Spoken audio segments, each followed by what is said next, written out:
What's up guys? Welcome back again to another vlog. So nagtataka nga kayo bakit hindi ako nakalaro ng NDRC Southern Series sa BRC. Hindi pa kasi tayo guys ready. V-turbo natin kulang-kulang pa. Wala pa siyang handbrake, gauges. Parang nag-aalangan din akong tumakbo dahil nga hindi tayo kompleto. Although yan nga, meron na tayong mga susuotin, ready na yan. So bawi na lang tayo sa leg 2. So yun, syempre nakakalungkot din. Kasi nga guys, oh, yun na. Ito na din yung helmet ko. Ito na yung susuotin ko. Yan, kompleto na tayo. So yun nga, bawi na lang tayo sa leg 2. So huwag tayo magpaka-stress. Ang laro naman makakalaro may next time pa naman. So okay lang din sa akin. Pero nalulungkot ako syempre. So punta natin si V2. Yun, yung si V2 natin. Tapos, ito nga pala yung gamit ko nung huli na gulong at mags. Yan, kay pinsan to. Kasi naikabit na natin yung ating NK na mags na work equip pala. Yan, yung work equip. At yung ating Nankang AR1 na gulong. Yan. Pero kung i-dadrag pala natin to, magpapalit tayo dito ng Steelys. Tapos, pinagton ko nga muna pala yung steering wheel neto. Gusto ko yung deep dish kasi nakasabit dito yung paa ko. Ito yung nabili natin na handbrake. Di ba, Steve? Tapos yung case ng ating GoPro, naka-ready na nga siya. Shoutout sa pinsan ko, Ate Mika. So ito nga pala guys, yung ating mga gauges. Rocks na lang yung binili ko para kahit umulan, hindi mababasa. Kahit umulan pala, hindi siya masisira. Kasi waterproof naman ng rocks.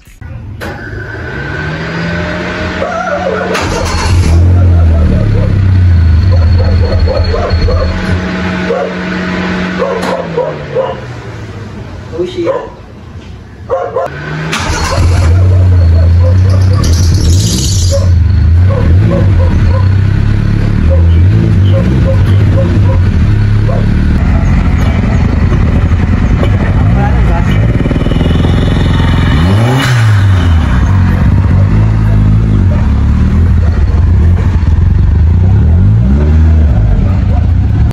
So bago nga tayo mag-practice, papagas muna tayo dito sa Fuel Express. Bali, 500 pesos lang yung ipapakarga ko dito. Tama na yun para sa ating pagpa-practice ngayong araw.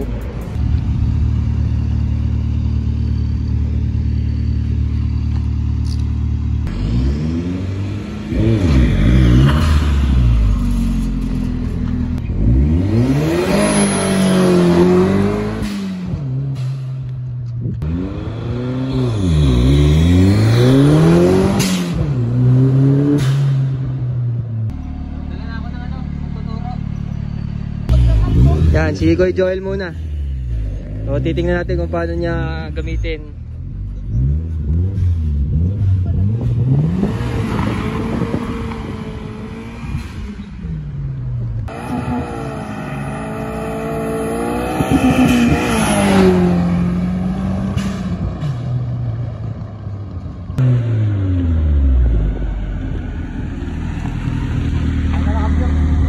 Yeah. Tanggal eh. Ang gulong. Napalakas ang push na. Tanggal yung ano? Napalakas. Tanggal ang lock. Tanggal na.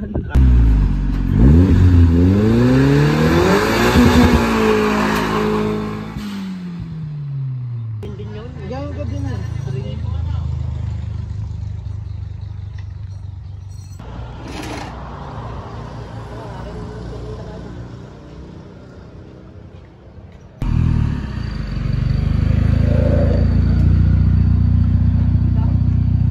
Atras ka pa.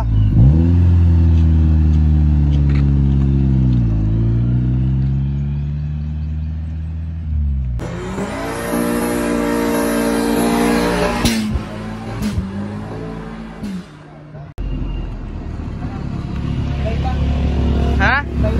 Ano tol? Ay, hindi mo agad kawang paa mo. Parang nag-listed pa din. Sobrang din taas. Babaan mo lang ng konti yung ano, babad sa RPM. Parang pagkabitaw ko, taas ang konti sa bitaw. Oo.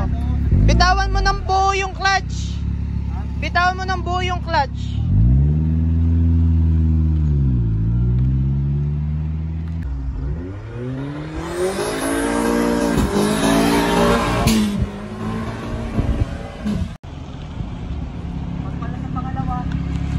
Pag sa pangalawa, na-spin pa rin. Kailangan pang itaas ang ano. Gas. Okay, bitaw kasi hindi talaga. Kaya sinabi bitawin mo. Bitaw lahat ang clutch. Hindi, pagka second dito, bitaw agad. Pagka bitaw ka pre, mag-wheel spin pa rin. Kailangan pang ilangat ang control pa. Sadya. Over RPM tol pag ganun, nagwi-wheel spin. Wala pa tayo RPM eh. Safe lang.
So guys, try na nga natin gamitin si B-Turbo. Na-testing na natin siya. Kaso nga lang, nag-a-adjust pa ako sa paggamit. Kasi sanay ako sa hindi naka-turbo. Ito nga, naka 4AFT nga tayo. So yung Corolla nga natin is 4AFT. Yun, kahit wala siyang RPM, kaya ko siyang bitawan ng ayos. Dito kasi nag-a-adjust pa ako sa kanya. Kasi parang iba yung feeling guys pag naka-turbo. Parang dinadrag. Medyo hindi pa ako sanay. Pero dating yung time naman na masasanay din tayo dito sa owner na to. Tapos yung pinagtestingan nga natin, yung sobrang bitin. Parang nag-aalangan din ako sa first at second ko. At wala pa tayong RPM. So hindi ko alam kung ilang thousand yun, kinakapa ko lang siya. Tapos yung gulong natin maganda nga siya, makapit. Kaso hindi ko pa ma-perfect yung take off ko. Kaya susunod na vlog natin, practice pa rin tayo. Sana sa susunod na practice natin sa BRC na tayo mag-practice para doon tayo masanay. At isa pa yung sa helmet nga. First time ko rin mag-helmet. So parang yung sa pagkakapa, sa tunog ng makina, hindi ko siya masyado marinig. Kaya medyo nahihirapan nga ako. Pero yung practice naman natin yun ayos naman. So sana mag-improve tayo. So dagdag pa nga, hindi pa nakakabit yung ating handbrake. So nakaka-pressure guys yung bibitaw kayo ng ganito. Parang syempre expectation ng mga audience. Parang kargado to, kailangan matulin talaga to. Pati kailangan ma-maintain ko rin yung oras ko. At pag nga nagre-racing guys, lahat ng mata, paa, lahat nagana. Kaya pag nagpa-practice ako nila, parang hihilo agad ako, parang yung adrenaline din. Yun. Bale, chuchun pa nga pala ulit to ni Kuya Joel. Bale, yung ating palang gulong, hindi pa ayos yung kanyang hangin, hindi pa natin siya nababawasan. At sabi ko kay Kuya Joel kanina, parang gusto kong palitan yung gulong ko kasi sobrang kapit, parang hindi ko siya makontrol.